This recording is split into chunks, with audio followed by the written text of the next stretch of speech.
Hey guys, SuperHorrorBro Mike here, and in today's video we take a look at the story of Dark Deception Chapter 1 to 3. For those who don't know, Dark Deception is an episodic maze runner horror game where the objective is to enter each monster-filled stage and collect gem-like items known as soul shards, then racing to the exit before said monsters eat you alive. However, there is more to Dark Deception than an addictive and highly challenging gameplay loop. This universe is rich in lore, and a story of a fallen man seeking redemption ties it all together. So before Chapter 4 drops to continue this saga, I felt it was the perfect time to recap and summarise the story so far. So sit back, relax, and let's put on our running shoes. It is done. Now my faith lies in darkness. These are the first words spoken by Dark Deception's central protagonist, Doug Hauser.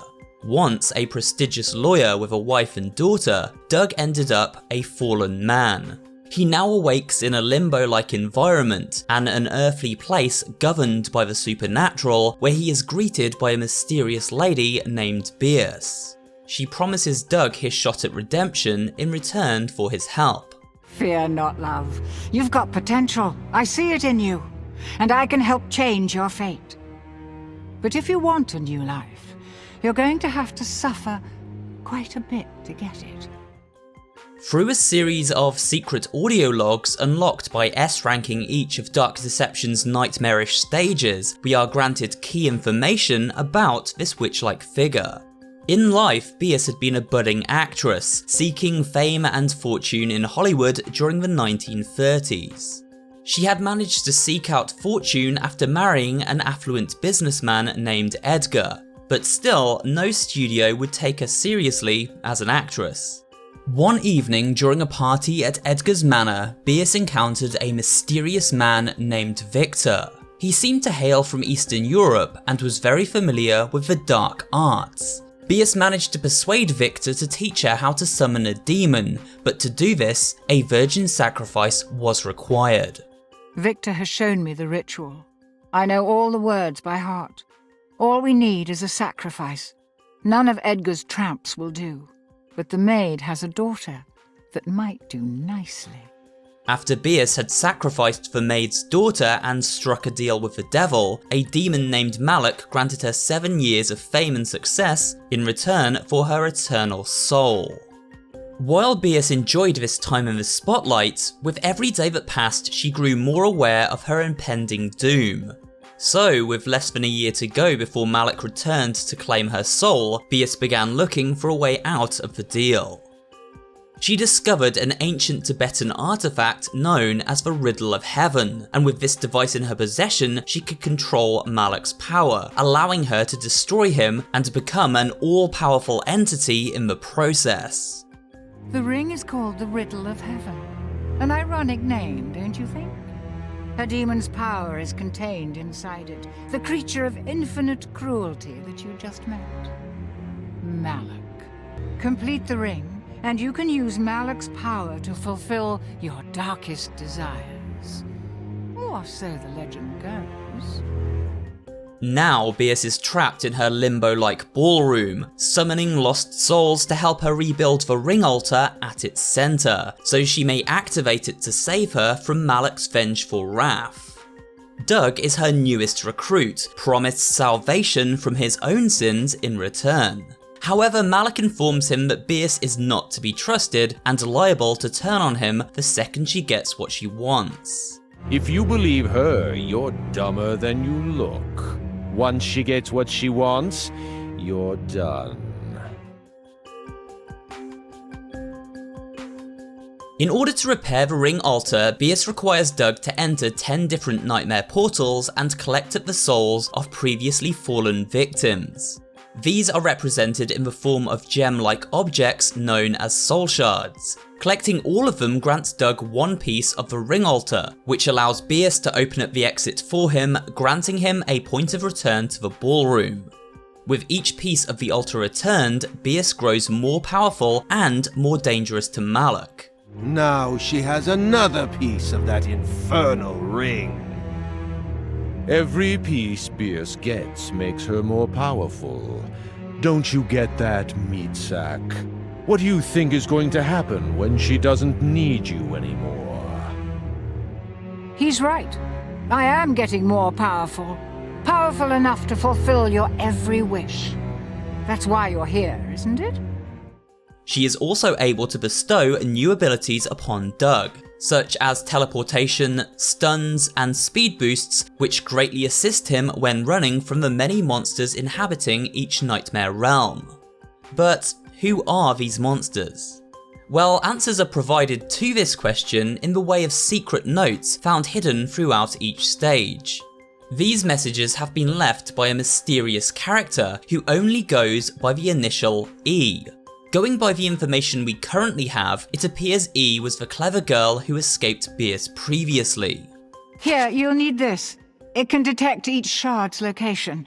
It was left by the last guest to disappoint me here. A very clever girl. E's evasion was made possible after she discovered a strange relic. The relic allowed E to move freely between nightmare realms, though she could only travel the same path Malak had previously walked, meaning there was no way to escape to the human realm. From the shadows, she observed these monsters and discovers who and what they really are. Each one represents a different kind of human, the souls of the sinful trapped within their wretched bodies. The monkeys in the hotel stage are manifestations of violent men and murderers, doomed to exist in the afterlife as bloodthirsty primates. The schoolhouse is haunted by a demonic child known as Agatha. In life, the soul of this child had met a cruel and twisted end, her spirit then corrupted by hatred and rage, creating this evil avatar as a result. It is likely that Agatha was born from the cruel fate that befell the maid's daughter by Bierce's hand. A golden manor full of living statues represents the souls of those corrupted by greed, now forced to exist as gibbering golden figures who may only move when no one is watching. Next, Doug ventures into the depths of a rancid sewer system where killer toy-like duckies lay in wait, floating on the putrid waves. Each ducky is deceptive, playing dead among a sea of inactive decoys. At the last moment, they jump to life and give chase. For this reason, E notes that these duckies contain the souls of liars, and this sewer is a realm of forgotten things. Finally, Doug navigates a hellish carnival, where clown gremlins and their Goliath counterparts line up to rip him limb from limb. These clowns in life were trolls and bullies, the souls of people who found humour in the misery and torment of others, now bound to forever exist as the clowns they really were.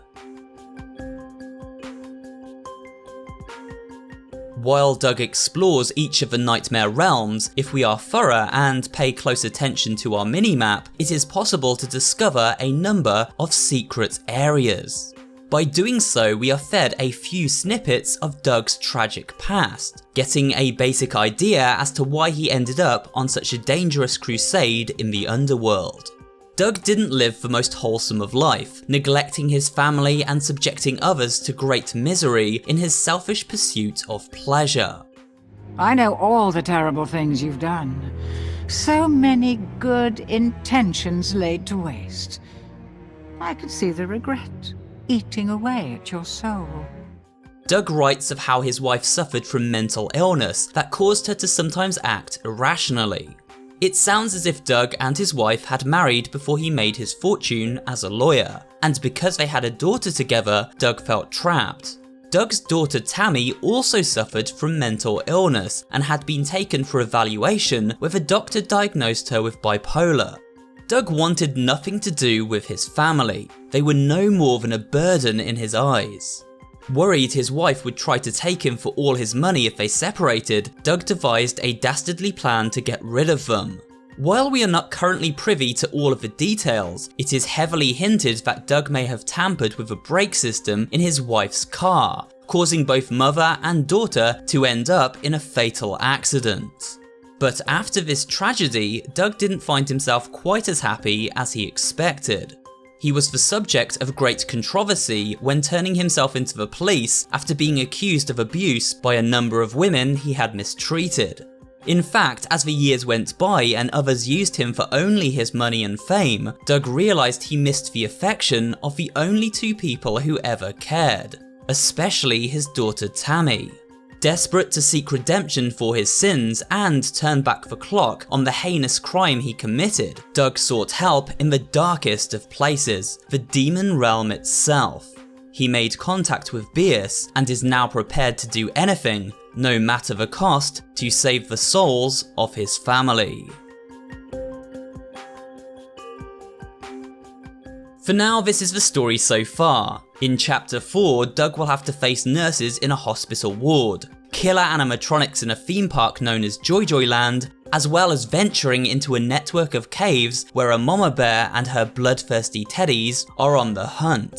In the meantime, please do check out my detailed Monster Explained video, selection of playthroughs, and theories on where the story of Dark Deception is headed next. I'll be back for the launch of Chapter 4, where we'll see how far this rabbit hole really goes. But for now, we must leave Doug in limbo to sit with his sins a little longer. Let me know in the comments below where you expect the story to go next. Leave a like if you enjoyed this video, and of course subscribe for more horror-related content. Thanks for watching, and I will see you on the next video.